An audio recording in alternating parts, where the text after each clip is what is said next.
आप सभी का फिर से एक बार हमारे इस channel invest in Bharat stocks. इस चैनल में हम हमारे व्यूज़ आपके साथ शेयर कर रहे हैं कुछ ऐसे स्टॉक्स के बारे में जो आगे चल के आपको अच्छा मुनाफा कमा के दे सकते हैं। कुछ स्टॉक्स ऐसे होते हैं जो इस तरह के इंडस्ट्री में काम करते हैं कि जिसमें एंट्री मुश्किल होती है। ये स्टॉक्स या ये कंपनियां छोटी होती हैं और जिस तरह ये कंपनी बढ़ती है उसी तरह आपका जो पैसा है उसमें लगाया हुआ वो बढ़ता है। अब इसका एक एग्ज़ाम्पल जो है तो विप्रो कंपनी 80s में विप्रो कंपनी का शेयर बहुत ही कम कीमत में मिल रहा था। कभी कभी वो शेयर ₹1 से भी नीचे चला गया था। उस वक्त में जिन लोगों ने उसमें पैसा लगाया उन्होंने बहुत ज़्यादा मुनाफा कमाया। उसी तरह इन्फोसिस का शेयर शुरू में अंडर सब्सक्राइब था, यानी उसे लेने वाला कोई नहीं था। ऐसी हालत में जिसने उसमें पैसा लगाया तो अच्छी मैनेजमेंट की वजह से और अच्छे प्रोडक्ट्स की वजह से उसका पैसा बहुत ज़्यादा गुना बढ़ गया। तो ऐसे वक्त में निवेश करना चाहिए जिस वक्त कंपनी छोटी हो, मैनेजमेंट अच्छी हो, कंपनी अच्छे सेगमेंट में काम कर रही हो, उसके रिसर्च प्रोडक्ट्स हो। अगर ऐसे वक्त में आप छोटे कंपनी में निवेश करेंगे तो जिस तरीके से कंपनी बढ़ेगी उसी तरह आपका पैसा जो है वो बढ़ता जाएगा। तो इसी तरह से हम एक आपके सामने छोटी कंपनी लेकर आए हैं और हमें उम्मीद है कि आने वाले दिनों में ये कंपनी अच्छा परफॉर्म करेगी और आपका जो निवेश है वो बढ़ सकता है। याद रहे कि हमारा खाली स्टडी है, आपको खुद इसके बारे में सोचना पड़ेगा, आपको खुद मेहनत करनी पड़ेगी और अपने इन्वेस्टमेंट कंसल्टेंट के साथ बात करके आपको निवेश के लिए कोई सोचना पड़ेगा। तो हमारी चौथी कंपनी है, इसका नाम है डायनामिक प्रोडक्ट्स लिमिटेड। अब ये कंपनी क्या कर रही है कि ये फूड कलर्स बनाती है और एक्सपोर्ट करती है और ये बड़ी एक्सपोर्टर है। फूड कलर्स यानी वो कलर जो आप खाने के लिए इस्तेमाल करते हैं, जैसे आइसिंग के लिए कुछ कलर्स लगते हैं केक पर आइसिंग के लिए, या आप जो कुछ भी चीज़ें बनाते हैं उसमें आपको अलग अलग कलर्स डाल के आपको खाना खूबसूरत बनाने के लिए जो इस्तेमाल करते हैं, इन कलर्स को हम फूड कलर्स कहते हैं। अब ये कंपनी अलग अलग तरीके के फूड कलर्स बनाती है, जैसे फूड कलर है, लेक कलर्स हैं, ब्लेंडेड कलर्स हैं, FD&C कलर्स। इसके साथ भी ये डाई इंटरमीडिएट्स भी बनाती है। 1990 में इस कंपनी ने डाई इंटरमीडिएट शुरू किए हैं।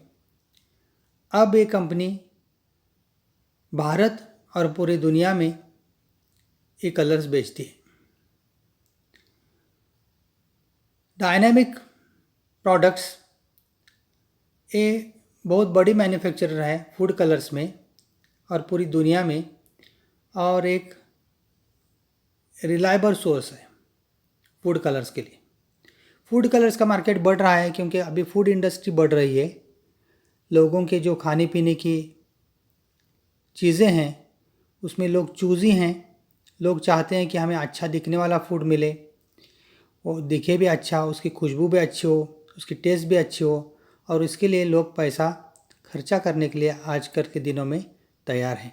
इसलिए ये मार्केट अभी बढ़ रहा है। फाइनेंशियल अचीवमेंट में इस कंपनी का प्रॉफिट है जो 17.77 करोड़ हुआ है। इसके पहले 17.42 करोड़ था। अभी कंपनी जो है ग्रोथ फेज़ में है। कंपनी ने अपना जो प्रॉफिट है वो स्टेबल रखा है, सेल्स स्टेबल रखा है, लेकिन इसके आगे प्रॉफिट और सेल्स बढ़ने की हमको ज़्यादा उम्मीद लगती है। अब इसे आगे बढ़ने के चांसेस क्या हैं? तो फूड एंड बेवरेजेज इंडस्ट्री है, ये नीच इंडस्ट्री है, नीच मार्केट है, यानी स्पेशलाइज्ड मार्केट है, स्पेशलाइज्ड प्लेयर्स के लिए।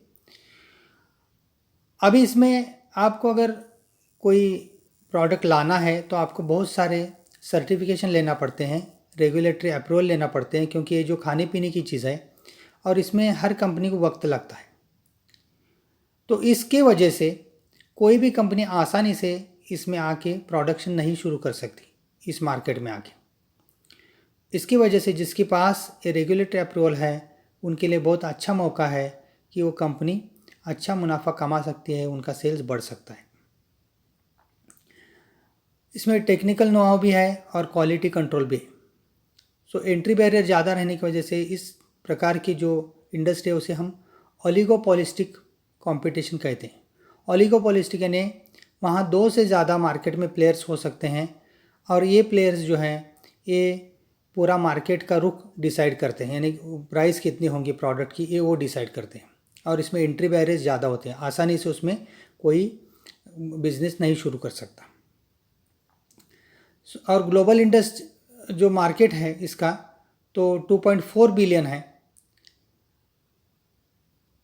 उसी के साथ जो पिगमेंट मार्केट है, डाइज एंड पिगमेंट मार्केट है, वो 34.35 टू 40 बिलियन इतना है।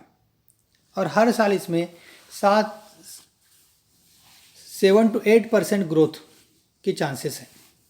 तो मार्केट स्लोली बढ़ रहा है और इसमें कम प्लेयर्स हैं, इसके लिए ये लोग अच्छा इसमें सेल्स कर सकते हैं, इनको सेल्स के अपॉर्चुनिटीज़ हैं और अगर क्वालिटी मेंटेन करेंगे तो इनको अच्छा मुनाफा हो सकता है। अब इसमें देखेंगे प्रमोटर्स के साथ पास 41.43% शेयर्स हैं। Banks, financial institute, LIC, FII के पास 0.74% शेयर्स हैं। अदर्स एंड जनरल पब्लिक के पास 57.82% शेयर्स हैं। तो अगर आपको कोई पोजीशन लेनी है तो आप कोई पोजीशन ले सकते हैं। Price on record date, price 22 मई पे इसकी प्राइस थी 111.7। ये स्टॉक अभी तक लो पर था, अभी उसने रैली शुरू की है। 52 वीक्स हाई एंड लो है 179.65 हाई है और लो 84.25। NSE और BSE सिंबल भी दिया है। BSE कोड है 532707, NSE सिंबल है DYNPRO। Number of shares 11.32 million है। एक कंपनी जो है हम लोग कह सकते हैं कि माइक्रो कैप में है। सो इसके धीरे धीरे बढ़ के ग्रोथ होने के चांसेस है। फेस वैल्यू जो है 10 रुपये है और उस पर लास्ट ईयर डिविडेंड जो है फाइनेंशियल ईयर 19 में 1.5 यानी 15% डिविडेंड दिया है। फ्री फ्लोट 58.57% है। तो अगर आपको ज़्यादा शेयर्स लेना है तो आप ले सकते हैं।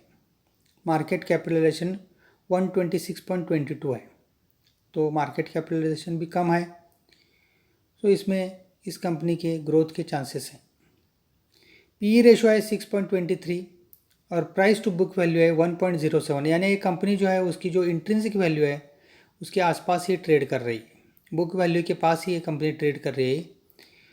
और डेब्ट टू इक्विटी रेशो 0.29 है, इस पर कंपनी पर डेब्ट कर्जा बहुत ही कम है। तो इसकी वजह से जिस वक्त ये फाइनेंशियल क्राइसिस होते हैं तो ऐसे कंपनीज को इसका बहुत नुकसान नहीं होता।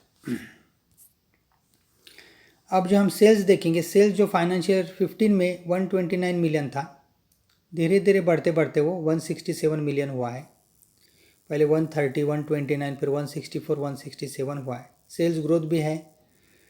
तो बीच का जो थोड़ा पीरियड था उसमें सेल्स ग्रोथ इतनी ज़्यादा नहीं हो सकी है, लेकिन उन्होंने हाई उतना सेल्स मेंटेन किया है। ऑपरेटिंग प्रॉफिट जो है पहले फाइनेंशियल ईयर 15 में 18 मिलियन था, वो धीरे धीरे बढ़ते 30 मिलियन तक हुआ है। ऑपरेटिंग प्रॉफिट मार्जिन भी नियरली स्टेबल है। अब अगर हम एसेट्स देखेंगे तो टोटल एसेट्स हैं 112 मिलियन थे फाइनेंशियल ईयर 15 में, अभी वो फाइनेंशियल ईयर 19 में 158 मिलियन है। 111 हुए, फिर 120, 140 एंड 158 मिलियन है। तो एसेट बेस भी बढ़ रहा है। इस कंपनी के बारे में हमारा ओपिनियन है कि ये कंपनी ग्रोथ फेज़ में है। अगर ग्रोथ फेज़ में हम अच्छी कंपनी का चुनाव करते हैं और उसमें हम थोड़ा भी निवेश करते हैं तो आने वाले दिनों में ये निवेश आपको बहुत ज़्यादा बढ़ा के मिल सकता है, क्योंकि जिस एरिया में ये कंपनी काम कर रहे हैं वहाँ एंट्री आसान नहीं है। कंपनी डाइज एंड इंटरमीडिएट्स भी बना रही है, एडिबल कलर्स भी बना रही है। दुनिया में इसका एक्सपोर्ट भी चल रहा है। आने वाले दिनों में वो बढ़ सकता है और उसी तरह कंपनी का प्रॉफिट बढ़ सकता है और कंपनी इसमें आगे बढ़ सकती है। तो एक ग्रोथ फेज़ का कंपनी है जो आपको अगले दिनों में ये स्टार बन सकती है। लेकिन ये हमारा खुद का स्टडी है। आपको अगर इसमें कोई पोजीशन लेनी है तो आपको खुद अपना स्टडी करना पड़ेगा, इन्फॉर्मेशन लेनी पड़ेगी और अपने इन्वेस्टमेंट एडवाइज़र के साथ बात करने के बाद ही आप कोई इसमें निवेश करने का सोचें। अगर आपने हमारे इस चैनल को अभी तक सब्सक्राइब नहीं किया तो सब्सक्राइब कर ले, अपने दोस्तों को भी ये शेयर भेजें, क्योंकि ये शेयर अभी स्टार्ट हुआ है रैली करने को। तो अगर कोई पोजीशन बनाना चाहता है तो वो खुद सोचकर इसमें पोजीशन ले सकता है। तो आप इसे सब्सक्राइब करें, बेल आइकॉन भी दबाएं, अपने दोस्तों के साथ शेयर भी करें। और अगर आपको कुछ ज़्यादा जानकारी चाहिए तो आप कमेंट में लिखें। हमारा व्हाट्सएप ग्रुप भी है, उसमें भी ज्वाइन करें। तो उसमें हम आपको हमारे शेयर्स के बारे में जो कुछ हमारे पास इन्फॉर्मेशन है वो आपके साथ शेयर कर सकते हैं। तो हम फिर मिलेंगे और एक नए शेयर के साथ। तब तक आप अपना ख्याल रखें। धन्यवाद।